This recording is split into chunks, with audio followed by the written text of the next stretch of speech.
Good morning, good evening, good afternoon. Welcome to everyone watching. SpaceX and NASA are not standing out from today's launch. We have weather information, we have other information, and it looks to this point like we're going to go for launch on the NASA Psyche mission, being taken up by the Falcon Heavy. This is an interesting turn of events for SpaceX because they normally don't get these contracts. They normally go to Lockheed or some of the other big defense contractors. So this is a big step in the right direction for SpaceX. I'm really excited about it. I hope it goes up. I hope we have good everything. But yeah, we'll get into it. We'll explain what Psyche is. We'll explain what Falcon Heavy is, and we'll explain what everything else is going on here. So let's say good morning to everybody. Scat, good morning. Yeah. So I have 45th. We'll get into it in just a minute. So, Captain, hello. Stingy, hello. Overcast can't see my hand in front of my face, so we're not going to get great views of it. I am watching live camera, and it looks pretty good actually from the Cape. And we're T-minus 35 minutes, 13 seconds. NASA started their coverage. That's a good thing. What's up, Husky? So we'll start over here at the 45th Delta wing of the space launch. These are the weather support for all the launches. Any launch that goes out of Kennedy. They put out a forecast and then update that forecast. So this is our launch day. We have a 60% probability of violating weather constraints. Primary concerns are anvil cloud rules, thick cloud layers rule, and a cumulus cloud rule. So when you're launching a spacecraft like this, you have all these, and it depends on payload. It depends on if you have humans on board. And like I've said before, it's not just the weather at the Cape that we need to worry about. It's the weather on the orbital track, which usually takes us over Ireland. So it's that entire corridor for emergency escape. So we're watching all of that all the way through. So, Mighty is on the mafia murder capital of U.S. I mean, maybe. What's up, Fast Group? What's up, Greedy? What part of the U.S. I am in? I am in Metro Detroit. Detroit, Michigan. So we have some isolated thunderstorms, 7-mile visibility. Our liftoff winds look pretty good, 260 at 510. And our cloud level is pretty low. That's probably why SCAD can't see anything. Because there's some thick clouds very low. But they're still going with it. So it's trending in the right direction. Let's just say that. If we have to delay it to tomorrow, same time, there's only a 30% probability of violating weather constraints with cumulus cloud.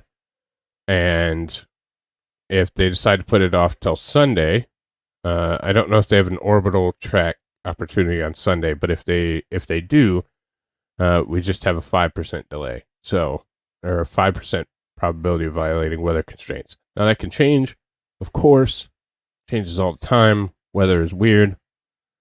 So let's get into. This is our ride for today. This is the Falcon Heavy. So the center is a Falcon 9. Traditional Falcon 9 Merlin 1D engines.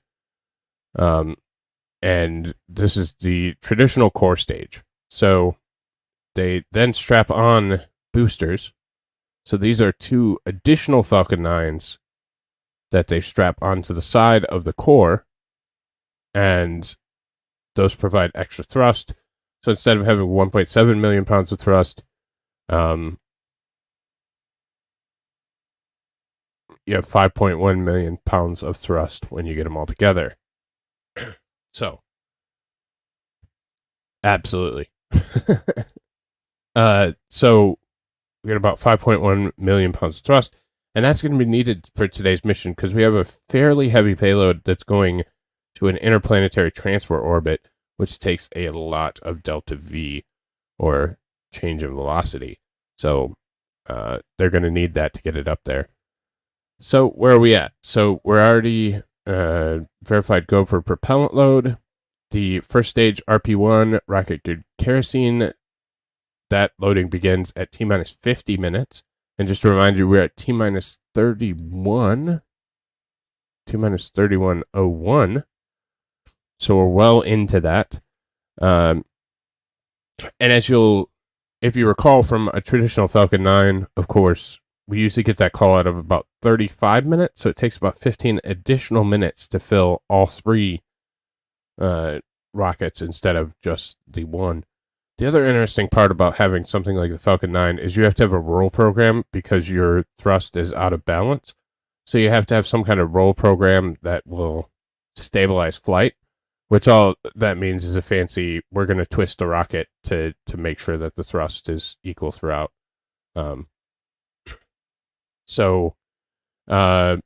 T-minus 45, we have first stage liquid oxygen loading begins.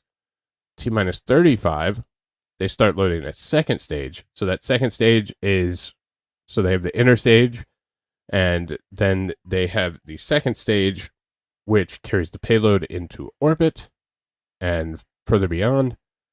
And that has one Merlin vacuum optimized engine, or MVAC. So in about 12 minutes, we'll see that second stage LOX loading begin. LOX is liquid oxygen. Just my luck on the day where I could see it go up and come down and I can't see poop. Yeah. Isn't that how it always works? What's that thing that looks like wings on the Capitol? Winglet?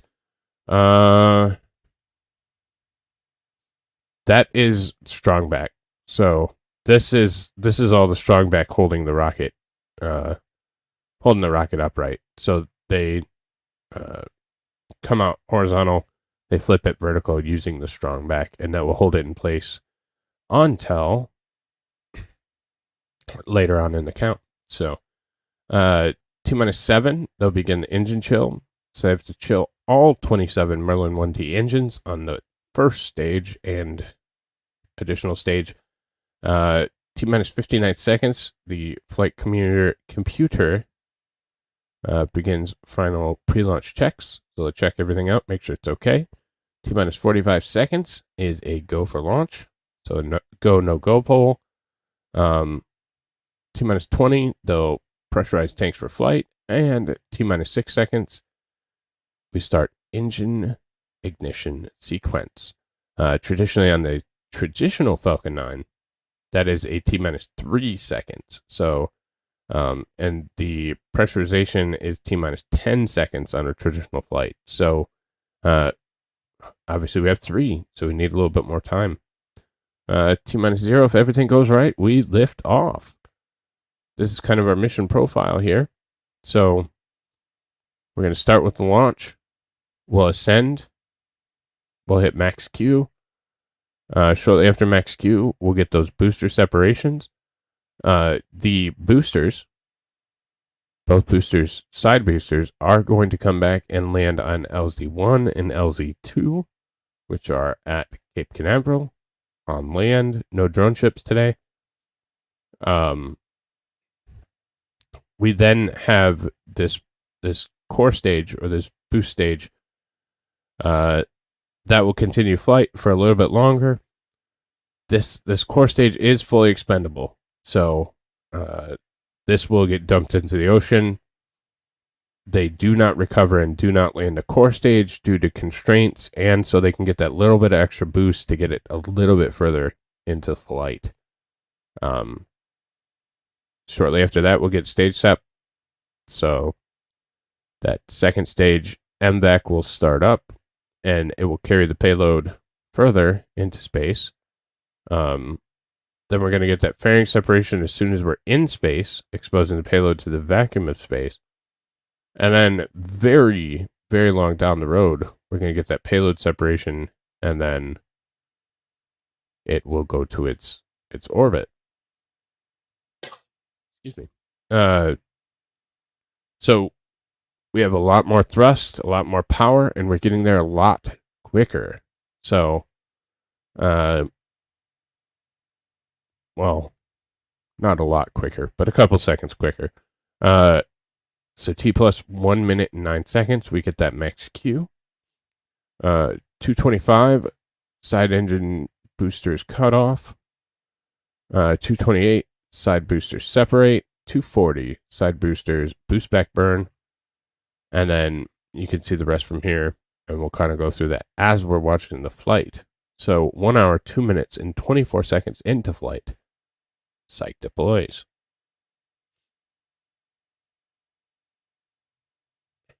The boosters will flip to return to Earth. Are we in space yet? What's the holdup? Gotta go to space, gotta go to space. We're waiting on it. Yes. Yes, so it's gonna have a roll program, because when you have uneven thrust, you can't just turn the rocket like you could a Falcon 9. So you have to have a roll program to actually pitch that rocket over. So it's an interesting way when you have thrust that is uneven, such as that on Falcon 9. Or the Falcon Heavy, excuse me. All right. So we are going to look at NASA's stop. We're going to look at NASA's little teaser trailer for the Psyche mission to an asteroid. So I do, yes.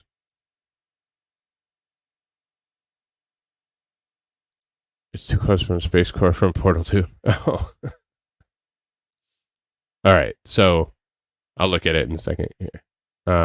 So this is the official NASA trailer, the hype video for the Psyche mission. There aren't many classes of objects left in our solar system that we haven't looked at up close with a spacecraft. And one of them that's left is the metal asteroids. 16 Psyche is an asteroid that orbits the sun out between Mars and Jupiter. The reason that Psyche is unique is that it is metal rich. It's believed that it may be a remnant core of an early planetesimal that was formed in the very, very earliest parts of the formation of the solar system. And after this planet started forming and this metal core formed inside of that, it collided with other bodies that then stripped off the rocky mantle, leaving this core in place. This is the part of planets that we can't sample directly today. It's too hot, the pressure's too high, our instruments would melt. Can't drill a hole that deep in the Earth or other planets. So how do we study the core of our planet? Psyche gives us the opportunity to visit a core, the only way that humankind can ever do. And it would be the first metal object that humankind has ever visited. After launch, Why do they call it heavy? Because there are different vehicles. So they're standard and they're heavy launch vehicles. So Falcon Heavy is a heavy launch vehicle or a heavy lift vehicle, much as the New Glenn or the Starship will be. So originally the plan was to just have Falcon. Well, they were going to have Falcon 1 and Falcon 9. Then payloads got bigger, demand got bigger, so they went from Falcon 1 and Falcon 9 to Falcon 9 exclusively. And they said, oh, we're missing out on a huge market opportunity. So then they developed Falcon Heavy. And then they said, oh, we can go even bigger. So that's why they're developing Super Heavy or the Starship program. So they're just different classes of what they can lift and how far they can get it into space. So, hey, Kevin. Welcome. cruise through interplanetary space for a number of years. First, we fly by Mars for gravity assist that'll slingshot us into the asteroid belt. And then we're thrusting all the way from there to finally arriving at Psyche. Hey, Alex. We'll go into 4 orbits to collect the necessary measurements that we Good morning, need from Neil. our 3 primary instruments. So our payload consists of a couple of imagers, which are cameras that take pictures of Psyche. Also a gamma-ray neutron spectrometer, which allows us to measure the elemental composition of the surface of Psyche. And then a magnetometer, which will allow us to detect any magnetic field that's left at Psyche. If Psyche still has some sort of remnant magnetic field, that probably tells us it really was a core. It's a strong indicator. We also use the radio on the spacecraft as an instrument, so we can map out the gravity and map out the interior structure that way. We're using a particular thruster technology, Hall effect thruster technology. They operate 5 times more efficiently than normal rockets, so they use a lot less fuel, and is what allows us to get into orbit around this asteroid. Hall effect thrusters, a big point of research at a program at University of Michigan here in Michigan. The Hall effects and the solar array thrusters, both incredibly exciting. I actually know the lead doctor at University of Michigan that does that program. Really neat, and it could really help us in the future. Now, it'd be better if we could get more reliable spaceflight so that we could put nuclear Hall effects on.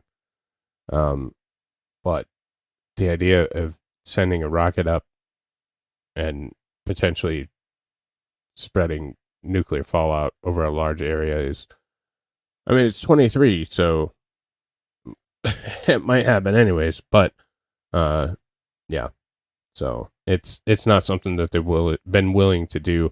The thermal isotope generators that use a very small amount of material for thermal heating and power generation on long-term rovers, that's enough of a pain to try and get off the ground.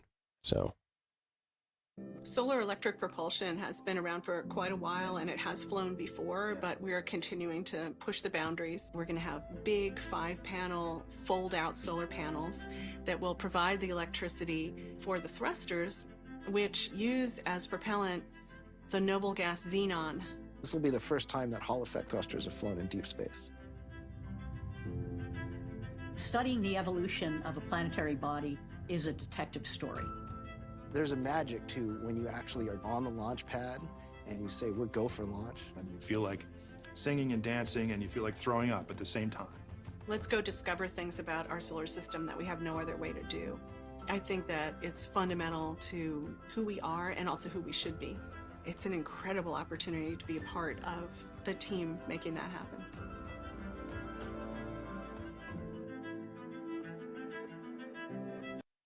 okay, so there's a couple more videos I want to get to that explain stuff pretty well. So this is a little bit more on these huge solar arrays. This is where they are going to connect a lot of the. This is where they're going to derive most of the power for the flight and testing those near infrared beams for communications.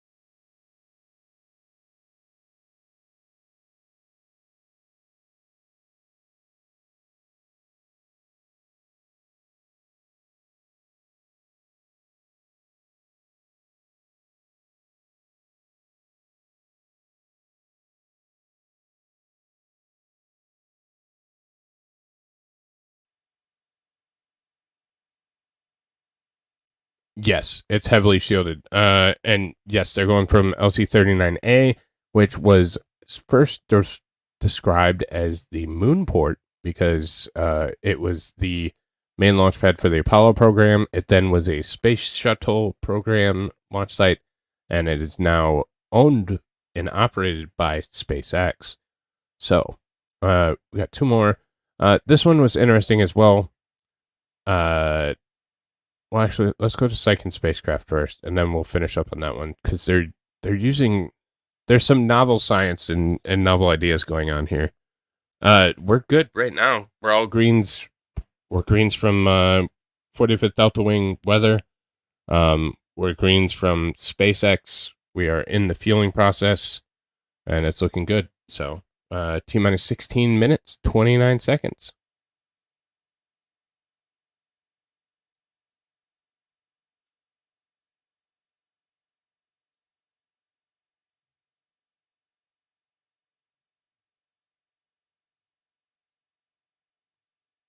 So it almost has to be a core because it's lopsided and very metallic. So that's neat. I feel like NASA has to have sound, but it's not playing sound. So I'll narrate instead. Again, they're going to make orbital passes with the spacecraft. So they'll get it there to the doorstep, slow it down real fast, go retrograde to circularize in orbit, and then change that orbit.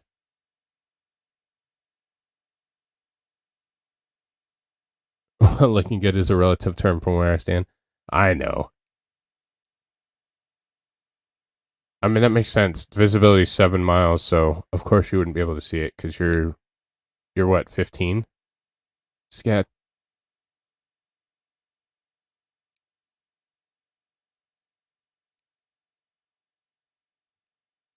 And yes, I know I just docked Scat, but Scat said I could, so.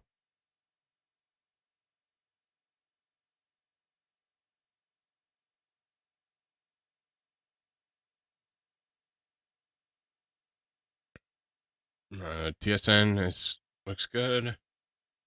I mean, we're still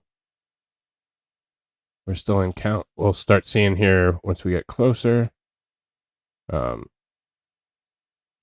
NASA can be a tease at times, and they will certainly run it up to the last second just to test out ground systems and things of that nature.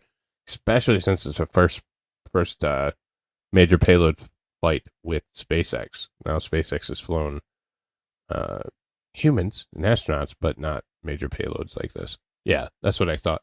So, all right. So this is how they're going to use gravity to study the asteroid, because again, we've never been there, and we've never even been close. It's just we picked one that looked intriguing, and we're going there. So. The way to understand how our solar system has evolved, we really have to gather more information about these planetary bodies.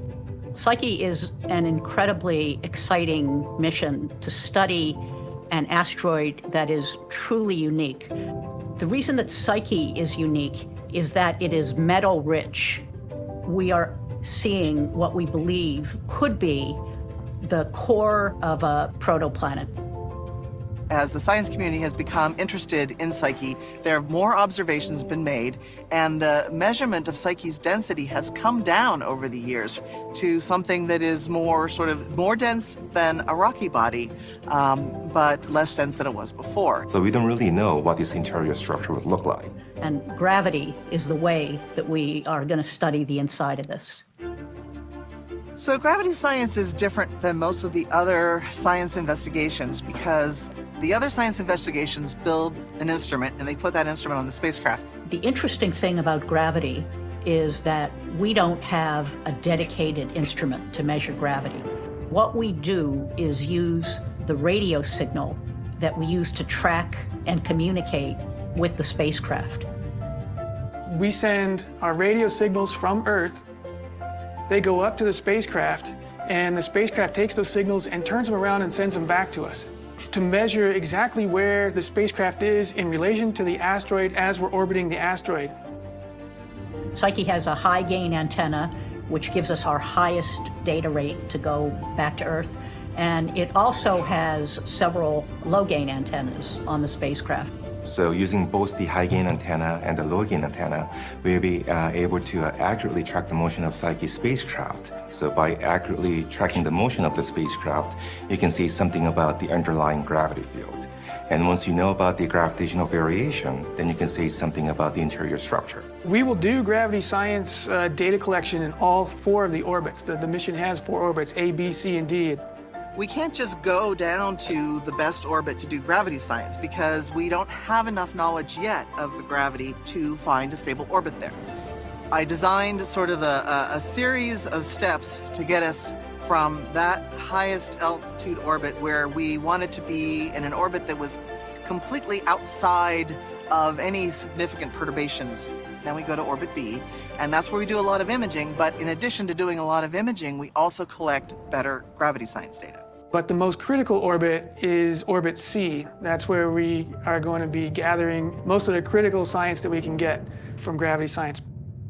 It is a moment of pure joy when the data starts coming back. There has never been an instance where we have gone to another planetary body and made new observations where we didn't have fantastic discoveries. Psyche is really going to provide a unique piece of the picture because of the fact that it is such a metal-rich body. We just can't wait to study it.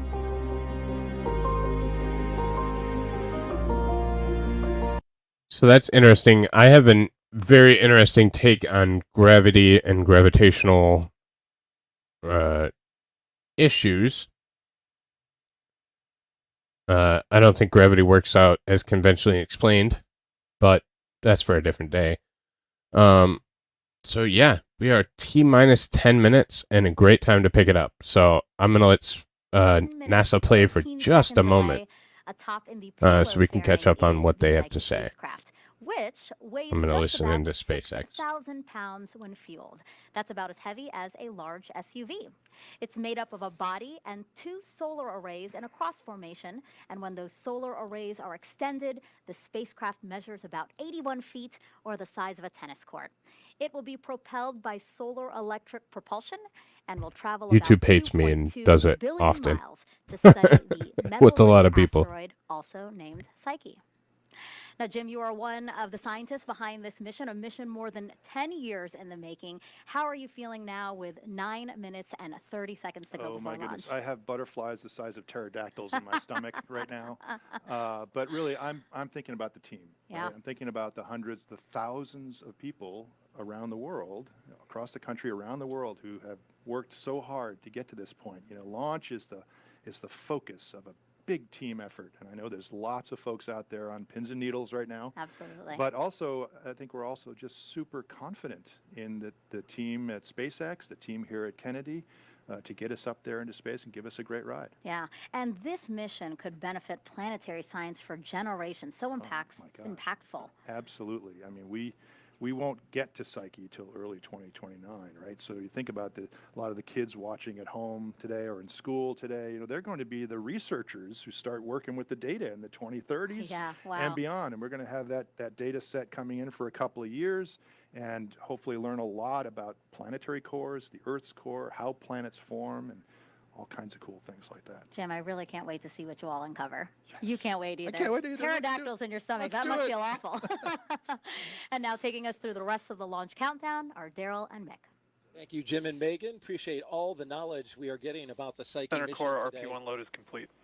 And there we just heard a call out that the RP1 load is complete, and that's great news. We're continuing to watch as this vehicle is tanked with propellants, 2.8 million pounds of propellants, both liquid oxygen and refined kerosene, called RP1.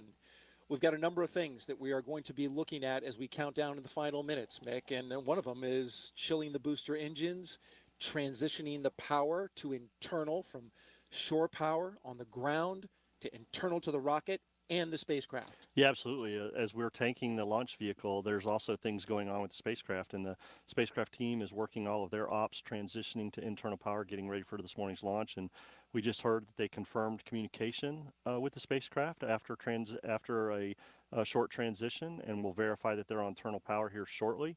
But things continue to look nominal for this morning's launch attempt. And we're hearing, as we go along, updates about when each booster's RP1 is complete.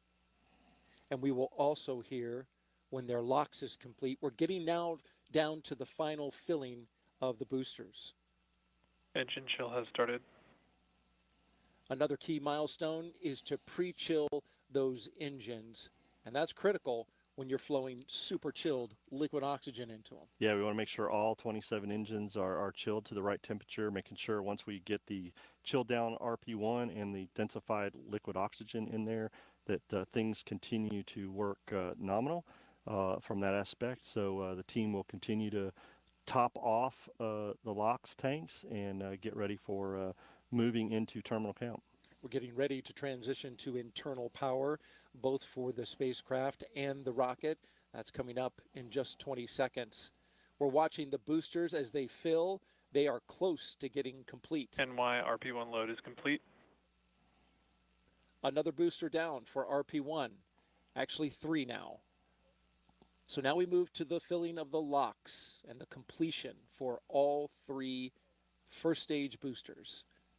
Okay, and I'm good to run that now.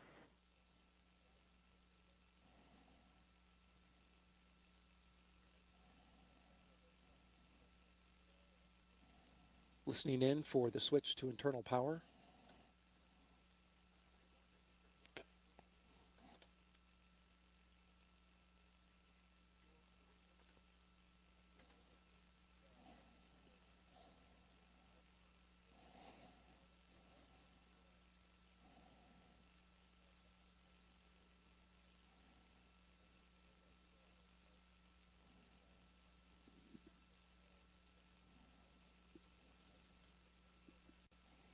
Beautiful shot of the rocket, Falcon Heavy. Spacecraft is on internal power.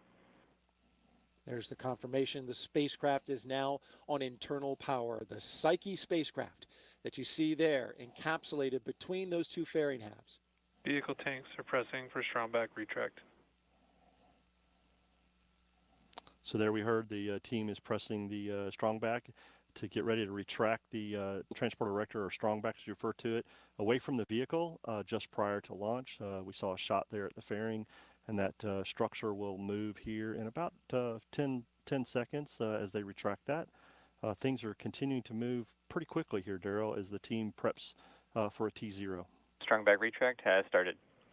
All right, so we're retracting a strong bike, so it'll be on its own, standing on its own. To answer your question, if this fails, this portion isn't going to fail because SpaceX is hella consistent.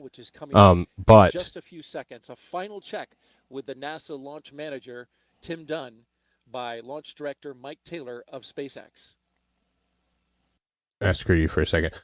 So about 1.2 billion for the spacecraft. This top piece that's in the fairing halves. So the actual Psyche mission, 1.2 billion. The cost of this launch was 131 million. So that's a bargain from SpaceX. Yep. So 131 million for the launch, 1.2 billion for the vehicle in the payload fairing. You're getting ready for launch. We should be hearing the other 2 side boosters finishing up, along with stage 2 LOX load LOX is load complete. There we heard the other side booster is complete with LOX load, Daryl. These 2 side boosters, they'll be coming back today. So if you're here locally, you're going to get quite a show. Boosters 1064 and 1065. Which have flown 3 previous missions, 2 DoD. Center core LOX load is complete. And 1 commercial mission. They'll be coming back about 7.5 minutes after liftoff.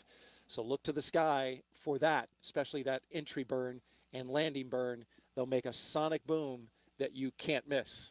Yeah, absolutely. We are looking forward to those 2 boosters. And you'll hear multiple sonic booms because you'll hear the reentry and then the legs actually unfolding. Propellants for Psyche today. And if you look at the launch vehicle, one of the unique things about that center core being brand new and expendable is you'll notice there's no grid fins or landing legs on that. And that is done by purpose to make sure we get the complete performance out of that center core for that trajectory that Jarmaine talked about to allow Psyche to perform its mission. Always good to save some mass when you're flying a rocket to space. And those 2 side boosters, NASA has eyes for them. for the Europa Clipper mission. We do. Actually, the side boosters will be used on a... Stage 2 launch load is complete. X-ray vision to see through the Stage 2 cloud. launch load complete, call out Yeah. that. But those side boosters will be used on a Space Force Go mission, near infrared and then you can see it. later this year, and or maybe early next year. And then we are looking to use those as our prime... I didn't think so either, boosters Dowser, but I'm happy it in is. 2024.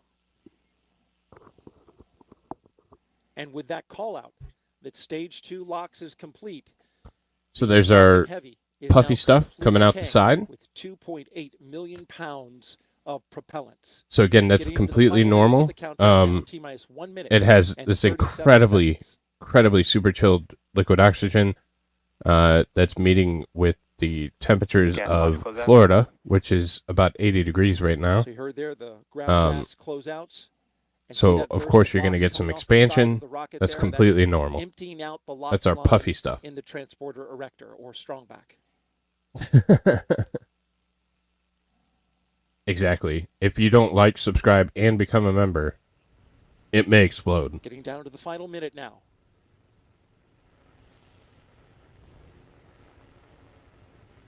Falcon I Heavy I is didn't get an started. opportunity to. I've met a lot of people, but never got a chance Call to out, talk to the Chuck. Falcon Heavy is in startup. Now we're going to get the go at T-minus 45 seconds. So we should get the go no go poll that's going on. Go for launch. We are go for We are Go launch. for launch. All systems are go to send the Psyche spacecraft to deep space. 30 seconds. 2 minutes 30 seconds.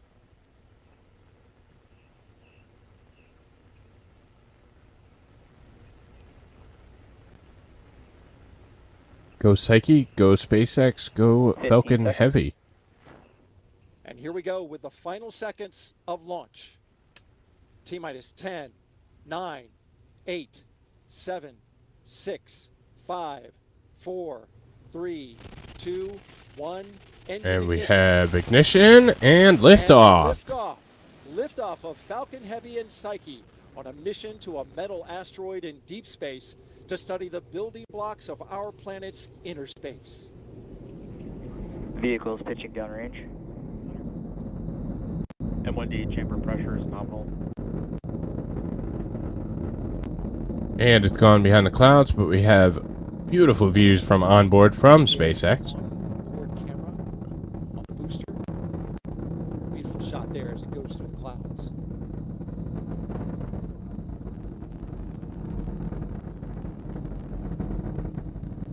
Screwed, I didn't lick it. They didn't give me an opportunity. I would have. Doomed for failure because I didn't lick it. Over here, Joe, the power telemetry are nominal. We're also looking at the data for all 27 engines. Falcon is supersonic. All chamber pressure. Supersonic, so we're over that. Throttling down in preparation for max Q.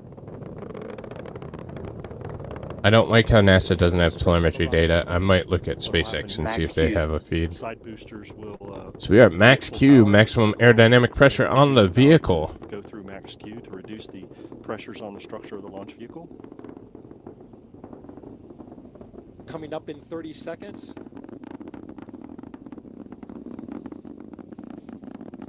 We'll start getting ready to have those boosters cut off. Stingy, I'm going to clip that and use that audio. Thank you, sir.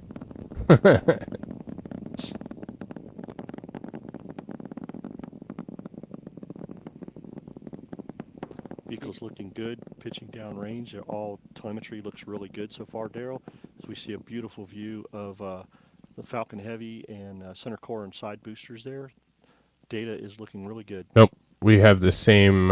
27 engines of the Falcon we have the Heavy same feed from putting down SpaceX, 5.1 so this must be a million NASA pounds of overlay. thrust. Standing by now for booster engine cutoff. For those Hey, what's side up, Nagesh? boosters, the center core booster will continue on.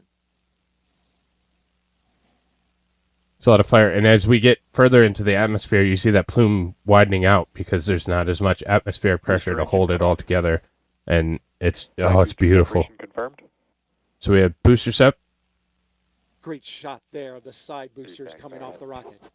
MVAC engine chill has started. And there we start to chill on stage 2 as we get ready for MECO on the center core. Stage 2 will continue chilling down, making sure the fuel and propellants are flowing through that MVAC, getting ready for ignition. Those boosters will have 3 burns, 2 re-entry burns and 1 final okay. burn before it comes back down at LZ1 and LZ2, landing zone 1 and 2 here. Well, we're talking about millions of pounds of fuel. So it's a good amount, but yeah. Main engine cutoff of that center booster. Most people think that space is so far away. It's 2 minutes and 32 seconds away on a rocket. It's not as far away After that cuts off, there'll be a series as people think. Steps that will happen in close succession. Main engine cutoff. The center core stage will separate, and then we'll start the second stage burn, the first of 2 burns today. There we see a shot inside the shutdown. That was a shutdown. Looking main now engine inside cut off. The booster. There you have MECO. Stage separation confirmed. And there it goes. You're looking at the second stage in front of you, lighting up its MVAC MVAC ignition. engine. Split screen now on your right-hand side. Center core FTS is saved. Bermuda. Calling out the communication stations. What a beautiful shot there, while we had it, of stage 2. Daryl, we continue to look at the side boosters. Bearing separation confirmed. Boostback has been completed, and they're in extended coast right now. And there go the fairings. Revealing Psyche to the atmosphere. You can see the fairing falling away back to Earth. SpaceX has their recovery vessel. Vehicle is on a nominal trajectory. Their recovery vessel, Bob, is out in the waters right now, looking to recover both of them. Yeah, they'll recover the fairing halves. They won't recover that center core, now but from the second stage. This lasts about 4 minutes. so the MVAC is bigger than the sea level optimized engines because of plume and necessity. So 2029, I believe it's 6 or 7 years. We are going out over the Atlantic Ocean, heading south towards southern Africa. At this point, we're going about. I hate that they don't have telemetry on here, but we're going about 22,000 kilometers per hour. On the right-hand give or side, take. you see the glowing engine of the stage 2. We've got 2 cameras there. On the left, we're tracking those boosters coming back down. Yeah, we should see in about 20 seconds, we should see the booster entry burn, which is be the 1 engine on both side boosters. So the entry burn. So Quite if we were clear watching image of telemetry the space data. On the right-hand side, we've got clouds overhead. Oh, shut up! I'm done with you guys for a second. So if we were seeing telemetry data, we would see a slight uptick in speed as it's doing this flip. It would start returning to Earth, and we start seeing speed pick up. Then you'll see the boost back burn. That will be just a quick pulse, which drops speed. After that, we would start seeing speed just bleeding off because it's encountering that thicker atmosphere. So that makes it slow down considerably. And then after that, we don't get another burn. There's not more intervention from rocket engines until just about the time when we land, when we have a very short, usually 20 to 25 second landing burn. So it doesn't take much. It really doesn't take much. So there's our entry burn. Booster entry burn on 1 and shutdown. And there we see booster entry burn on the second side booster and shutdown. Next burn is the final landing burn. And for TYNY FTS is saved. And for folks who are in the area, you end up hearing that loud sonic boom, that thunderclap, just about the time they make landing. Stage 2 is on a nominal trajectory. No, I don't. You and I here at Hangar AE, just a couple of miles away from this landing zone, we certainly hear it and feel it. Yep, and I see now that the side boosters are supersonic, transitioning to transonic. And that's a shot of the booster. So transonic is dropping back below. Clouds. We heard the call out for transonic. All right. There it is. Oh. Oh. Stage 2 internal guidance. Here it comes. Oh. I don't know, Daryl, but that sonic boom was great for us. I'm sure Jim is excited over there. There's the second one. Oh. I'm sure the hostess over there Sonic is doing boom. that really well. Literally, our monitors were shaking as both those boosters broke the sound barrier. And we just heard booster landing confirmed, as we see on the screen, both back landing shutdown. zone 1 and 2. Everything looks great. And then the call out for Stage 2 FTS is safe. Seco 1, stage 2 engine cutoff. You can't even So, imagine. Daryl, this will put us into that 45-minute coast that you and Jarmaine were talking about, allowing us to do Nominal that torque barbecue orbit roll. insertion. Absolutely, we're looking forward to that. And as you look at your screen there are the two side boosters on their landing pads, coming down more staggered than I'd seen them before, but nonetheless, perfect landings for. Yeah, that second one was quite a bit delayed. There must have been something. Maybe it was a program. So that first stage, that core stage, is going to drop somewhere in the Atlantic Ocean. It will drop off. And this is a view from the payload. So that is the Psyche actual payload. And we're just in a coast. So we get to that orbital insertion, and then there's a coast phase. There's a coast period where we just sit and wait for it. And then there'll be a series of short burns, and it will get to its orbit. Now it's going to interplanetary transfer orbit, so that'll be interesting to see. I want to just show just kind of an illustration. So to get to space is equal to going from Detroit to Grand Rapids. So that's all we're talking about. So if you zoom out on the map, we're talking about going from Detroit to Grand Rapids. That's all it takes to get to space. So it's not like feels like it's so far away, and it is. It's difficult. It's not an easy thing to get to, but it's really not. It's really not. Oh, I forgot. Happy birthday, buddy. I can't wait to do Legos with you tonight. I'm so proud to have you as my friend. Happy birthday, Bri.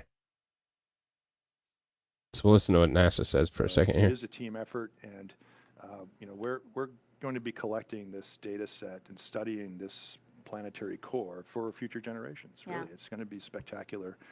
Data, images, chemical data, magnet field data, gravity data, and really, we can't study the Earth's core any other way. So here's maybe how cores grow and what's happening inside our own planet. Yeah. So Effective the loss of Psyche signal, mission is Bermuda. going to explore the metal-rich asteroid also named Psyche. And why don't we take a closer look at Psyche now? It was first discovered in 1852. We don't know exactly what the asteroid looks like, but scientists have combined radar and optical observations to generate this 3D model you're looking at right now. Shaped like a potato, at its widest length, it's 173 miles. That's about the same as driving from Houston to Austin, Texas. There's evidence of two crater-like depressions. It appears to have a significant amount of metal, and a day on Psyche lasts only about 4 Earth hours. So as Psyche's imaging lead, tell me, when can we expect the first photos? We have to spend, once we complete the deployment, we have to spend many months just checking out the systems, propulsion system, communication system, computer system, everything, right? Communications.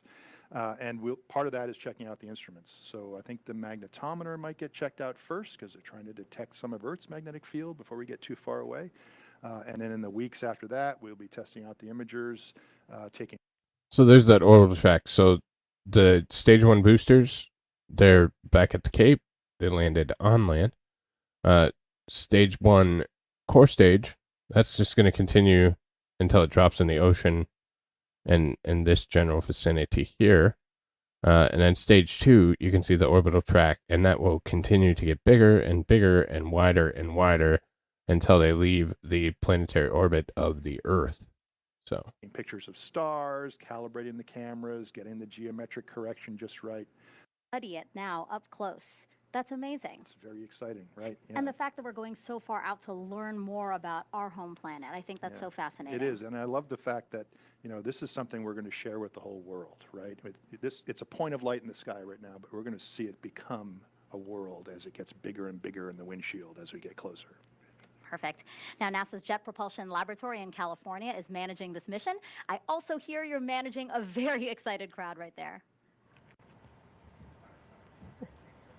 Thanks, Megan. Yes, back here at JPL, there was so much excitement, clapping, cheering, high fives, and just take a live look from inside Von Karman Auditorium. We invited friends and family to come here today and watch the launch together. They're taking some photos right now, and when the launch happened, the whole room started clapping and cheering, and they are wearing their Psyche gear there.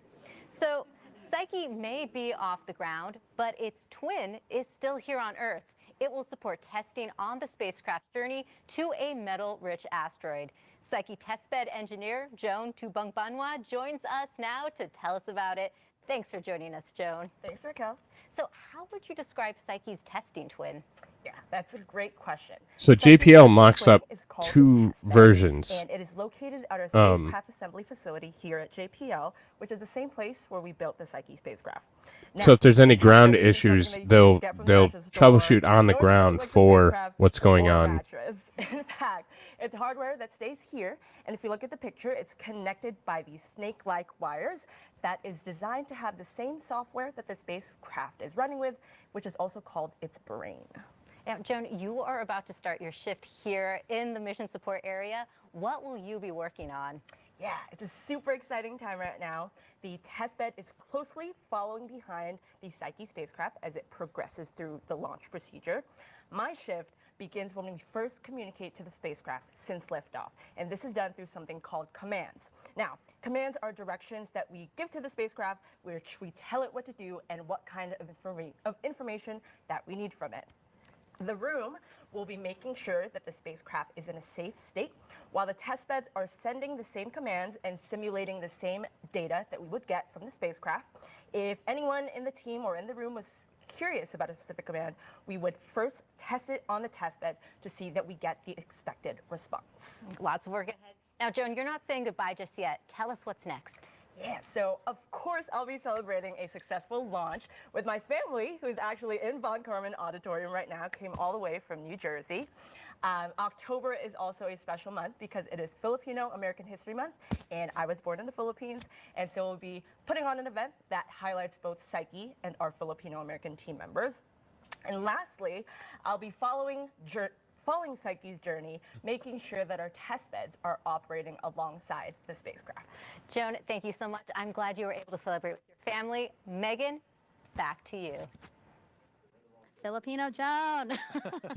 And we were happy to host JPL's director here at Kennedy for launch. She's with NASA's Jasmine Hopkins, and they had a great view of liftoff. Thank you, Megan. That is right. The crowd was so excited here on the balcony to see that beautiful liftoff of the Psyche launch. We're honored to be joined by Lori Leshan, director of JPL. So, Lori, this is a coast-to-coast mission from JPL to Kennedy. How do you feel to be here for launch? So thrilling, so exciting to see that rocket light. There's nothing like it, and you see it, and then you feel it, and then the emotions really start. Exactly. That was the perfect description of what we just saw. And there are a lot of emotions attached to this for you. The team at JPL has been working on this for years. So what do you want to say to the team at JPL and your partners about today's launch? I am so incredibly proud of our team at JPL. I'm waving to all of you right now. I will say I was out at the launch pad a few days ago in the hangar with the rocket. It was laying down. Oh, do you? And I just took a few minutes away from the group to stand underneath the fairing and think about all the thousands of hands and minds and hearts that have gone into making Psyche possible at JPL. I got Aston Martin. It's the last speed 2-pack that I have Really like a relay race. You know, today's the beginning with launch, but that you they guys have. So years I'm gonna have to before you find a get to new Psyche. So what is next? What's the work being done at JPL? So new right thing, now, but it's all about picking up from the launch team and getting our spacecraft separated from the rocket, power positive, checking out all the systems. because and NASA's all DEI now, buddy. to get us on out to Psyche, 2.2 billion kilometers away. Yeah, exactly. A lot to look forward to. Thank you so much, Lori Leshan. Thank you. Of Go course. Psyche. Yeah, go Psyche. Megan and Jim, back to you. The Psyche mission is a collaboration between NASA's JPL, as we just saw, Arizona State University, and NASA's Launch Services Program in Florida. Let's meet some of the other people who made this mission possible. At the end of the day, it's always a philosophical question, right? Of why are we in this universe? Space just inspires everyone of different backgrounds, different nationalities. So I think it gives, in a sense, kind of hope for humanity. As human beings, if we're not exploring, then what are we doing? It's extremely difficult science and technology, but it's possible. My name is Luis Dominguez, and my job is to assemble all the different components for the Psyche spacecraft. I'm Julie Lee, and my job is to propel the Psyche spacecraft to a metal-rich asteroid. Hi, I'm Benny Noy. My name is Christina Hernandez. My name is Veena Srikantamurthy. And I'm making sure that we built a spacecraft that's ready to explore a metal world. What's really exciting about Psyche being a metal-rich asteroid is we haven't yet had the opportunity to explore a planetary core. And that's what we actually think happened to Psyche. There is a theory that this metallic asteroid may be very closely related to the materials that made up the core of our own planet. It could have been the remnant of a planetary collision billions of years ago in our solar system.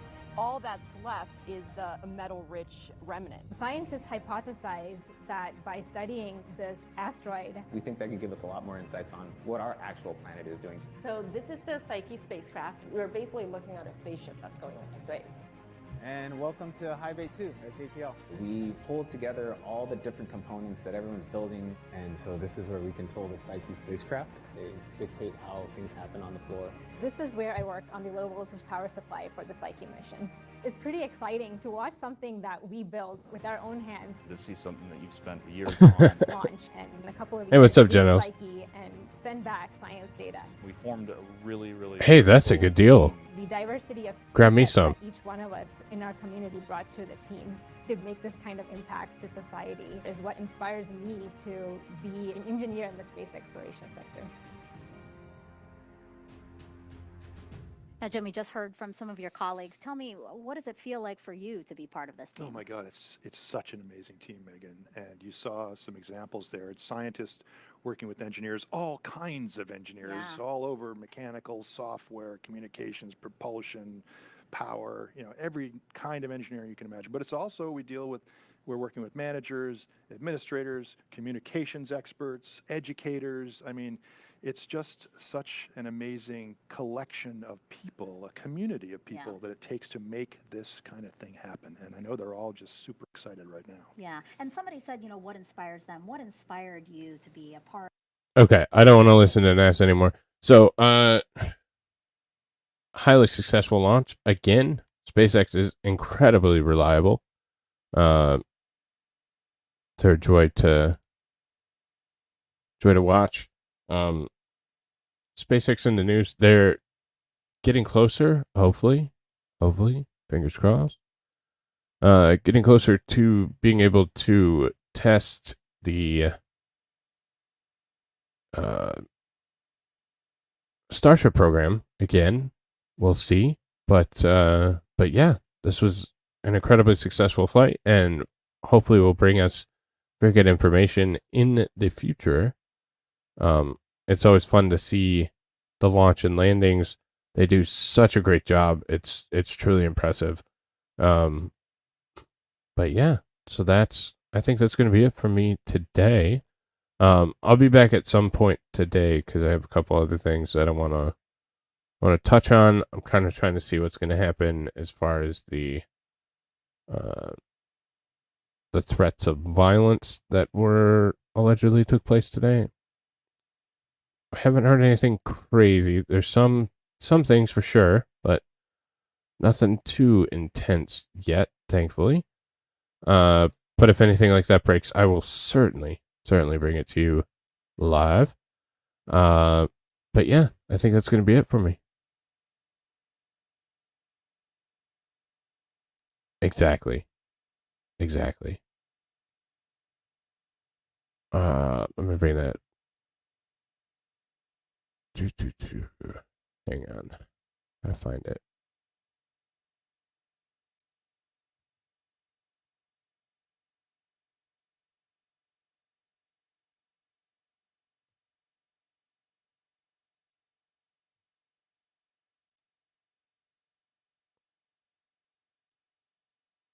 All right, Stingy wants me to play this clip, so I'll play this real quick.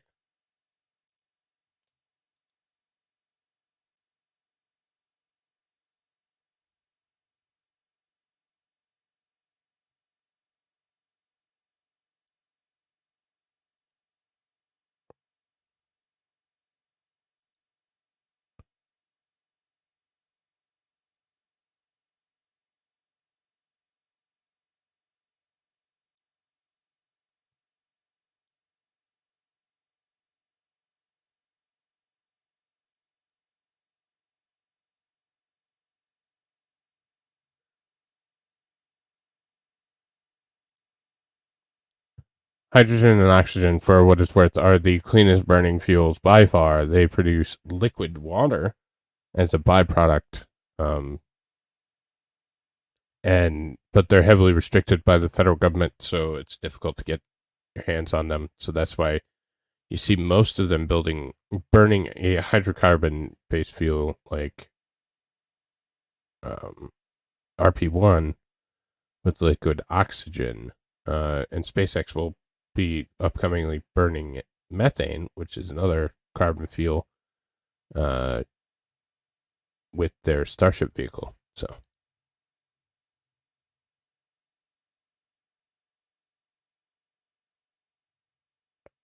shit, I didn't share my screen. Sorry, forgot it. I thought I already had it shared up, but then I forgot I took it down. Stab it. All right, we'll start over again. All right. That was a great shot. Great timing with it behind him there. So, but all right, ladies and gentlemen, I will probably be back at some point. I know, I had my boomer. Well, I have to keep you guys on your toes. Every once in a while, I have to have a boomer moment just to keep everything, I did learn everything I know from Hayden, just so we all know. So, but all right, y'all. Thanks for watching. If anything happens with Psyche, in 6 years, I'll be sure to let everybody know. But until then, hit that like, hit that subscribe, and I will catch you guys later. Stay safe, everybody.